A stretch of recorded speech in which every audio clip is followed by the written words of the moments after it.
তোমাদের নতুন শিক্ষাবর্ষ নিয়ে যে কোনো সমস্যার সমাধান পেতে আমাদের ফেসবুক গ্রুপে জয়েন হতে পারো। ফেসবুকে M education our class 6 to 9 new curriculum লিখলেই তোমরা গ্রুপটি পেয়ে যাবে। আসসালামু আলাইকুম। আজকে আমরা দেখব জীবন জীবিকা পর্ব 2 এর উত্তরগুলো। জীবন পর্ব 2 আছে তোমাদের দ্বিতীয় অধ্যায়ে যে কাজগুলো থাকতে পারে, যেমন কাজ 1 থাকতে পারে দলীয় কাজ, বিভিন্ন অনুষ্ঠানকে কেন্দ্র করে শিক্ষা প্রতিষ্ঠানে ব্যবসায়ের জন্য কিছু আইডিয়া তৈরি করো। দেখো ব্যবসায়ের জন্য কিছু আইডিয়া কি কি তৈরি হতে পারে। শিক্ষা প্রতিষ্ঠানের 21শে ফেব্রুয়ারি উদযাপন, পণ্য সেবা ফুল ছবি আলপনা। আর কি কি হতে পারে আইডিয়া? ফুলের দোকান, 21শে ফেব্রুয়ারি প্রেক্ষাপটের ছবির দোকান, কালো ব্যাস ব্যান্ডের দোকান, আলপনা এঁকে দেওয়ার দোকান। তারপর 7ই মার্চ উদযাপন, বই ছবি স্কেচ করা। ব্যবসা আইডিয়া বঙ্গবন্ধু ইতিহাস সম্পর্কিত বইয়ের দোকান, 7 মার্চ সম্পর্কিত অঙ্কিত বইয়ের দোকান, স্কেচ করা ছবির দোকান। তারপর 17 মার্চে কি কি হতে পারে ব্যবসার আইডিয়া?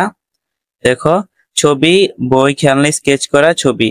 কি কি দোকান হতে পারে? ছবির দোকান, শিশুতোষ, কবিতা, গ্রন্থ প্রভৃতি, গল্প বইয়ের দোকান, বঙ্গবন্ধুর জীবনী কর্মকাণ্ডের বইয়ের দোকান, স্কেচ করা ছবির দোকান, খেলনার দোকান। তারপর 26শে মার্চ উদযাপনে কি কি থাকতে পারে? বই, ছবি, পতাকা, চলচ্চিত্র প্রদর্শনী, পতাকা মুক্তিযুদ্ধের বইয়ের দোকান, মুক্তিযুদ্ধের প্রেক্ষাপটে অঙ্কিত ছবির দোকান, মুক্তিযুদ্ধ ভিত্তিক স্বল্পমেয়াদী চলচ্চিত্র প্রদর্শনীর দোকান, বাংলাদেশের ম্যাপ পতাকার দোকান। তারপর 5 নম্বরে পয়লা বৈশাখ উদযাপনে কি কি থাকতে পারে? ঐতিহ্যবাহী পণ্য, মাটি তৈরি জিনিসপত্র, দ্বারা খাবার, আলপনা। কিসের কিসের দোকান থাকতে পারে? মৃৎশিল্পের দোকান, তাঁত বস্ত্রের দোকান, খাবারের দোকান, আলপনা আঁকার দোকান। তারপর দেখো 16 ডিসেম্বর উদযাপনে কি কি ব্যবসার আইডিয়া থাকতে পারে? পতাকা, ছবি, আলপনা, চলচ্চিত্র প্রদর্শনী। কিসের কিসের দোকান থাকতে পারে? পতাকার দোকান, বিজয় দিবস প্রেক্ষাপট অঙ্কিত ছবির দোকান, আলপনা আঁকার দোকান, বিজয় দিবস ভিত্তিক স্বল্পমেয়াদী চলচ্চিত্র প্রদর্শনের দোকান। তারপর 7 নম্বর বিদ্যালয় কেন্দ্রিক সাংস্কৃতিক অনুষ্ঠান, যেমন র্যাফেল ড্র, খেলনা, বিদ্যালয় কেন্দ্রিক ডকুমেন্টারি। তারপর দেখো কিসের কিসের দোকান? র্যাফেল ড্র এর দোকান, খেলনার দোকান, বিদ্যালয় কেন্দ্রিক স্বল্পমেয়াদী ডকুমেন্টারি এর দোকান। এই ধরনের ব্যবসার আইডিয়া তোমরা বানাতে পারো। তারপর দেখো তোমাদের কাজ দিয়ে কি কি থাকতে পারে? কাজে থাকতে পারে একক কাজ, তোমাদের এলাকার বিভিন্ন ক্ষেত্রে সামাজিক সমস্যাগুলো চিহ্নিত করো। সামাজিক সমস্যাগুলো কি কি হতে পারে? দেখো শিক্ষার মধ্যে সামাজিক সমস্যাগুলো, নিরক্ষরতার হার বেশি, এলাকা সাধারণ লাইব্রেরি নেই। স্বাস্থ্যের মধ্যে গর্ভাবস্থায় করণীয় সম্পর্কে সচেতনতার ঘাটতি। কিশোর কিশোরীদের রক্ত স্বল্পতার সমস্যা। খাদ্যের মধ্যে হতে পারে শাকসবজি, ফলমূলের ফরমালিন ব্যবহার, প্রাণীজ আমিষের ঘাটতি। আর রাস্তাঘাটে যানজট, অপ্রশস্ত রাস্তাঘাটে জলবদ্ধতা, মোবাইল আসক্তি, বিদ্যালয়গামী কিশোর কিশোরীদের মাঝে মোবাইল গেমের প্রতি আসক্তি। আর বাল্যবিবাহ যৌতুকের মধ্যে কি হতে পারে? যৌতুকের উপহার নাম দিয়ে কনের পরিবারের উপর অত্যাচার চালানো, যৌতুক আদায়, কনের উপর শারীরিক ও মানসিক নির্যাতন। এই ছিল তোমাদের কাজ 2। এখন আসি কাজ 3 কি হতে পারে। কাজ 3 হতে পারে দলগত কাজ, উদ্ভাবনী সক্ষমতা, সৃজনশীলতার কাজে লাগিয়ে কিভাবে সমাজে বিভিন্ন সমস্যা চিহ্নিত করা যায়। সমাধান দেখো, তোমরা কি কখনো লক্ষ্য করেছো আমরা যে সমাজে বাস করি সেখানে কি কি বাস্তব সমস্যা রয়েছে? কোন কোন বিষয় আমাদের কষ্টের কারণ হয়ে দাঁড়ায়? একই সমাজে বসবাসকারী সবাই সমাজে বিদ্যমান সামাজিক সমস্যা অনুভব করে। ব্যক্তি জীবনে এবং পরিবার জীবনে মানুষ যেমন বিভিন্ন সমস্যা দেখা দেয়, তেমনি সমাজ জীবনেও মানুষের নানা সামাজিক সমস্যা মোকাবেলা করতে হয়।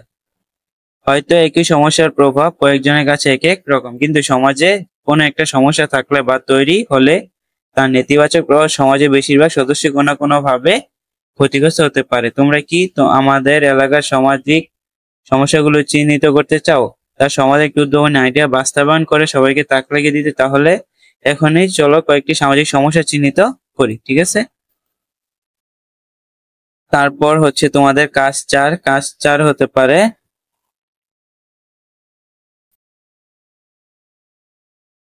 কাজ 4 তোমাদের কি হতে পারে? দেখো কাজ 4 তোমাদের একক কাজ। একক কাজ তো এটা তো আমি দেখাইছি একটু আগে। তারপর তোমাদের কাজ 5 কি হতে পারে? দেখো দলগত কাজ।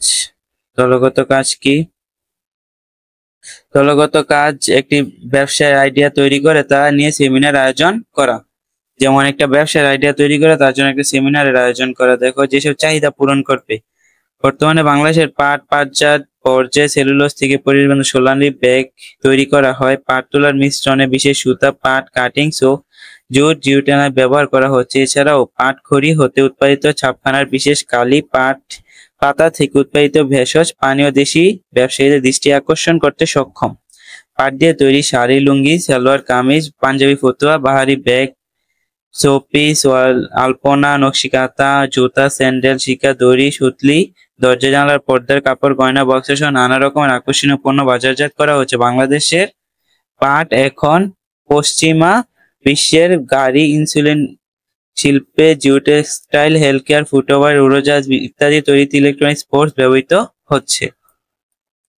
তারপর দেখো যেসব সমস্যার সমাধান করবে।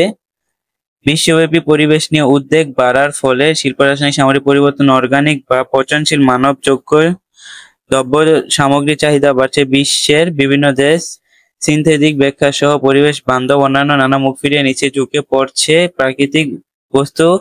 এক্ষেত্রে পাটই হয়ে উঠেছে বিকল্প অবলম্বন। বর্তমানে আমাদের দেশে পাট ও পাটজাত বর্জ্য সেলুলোজ থেকে পরিবেশ বান্ধব বিশেষ সোনালী ব্যাগ জনপ্রিয় হয়ে উঠেছে।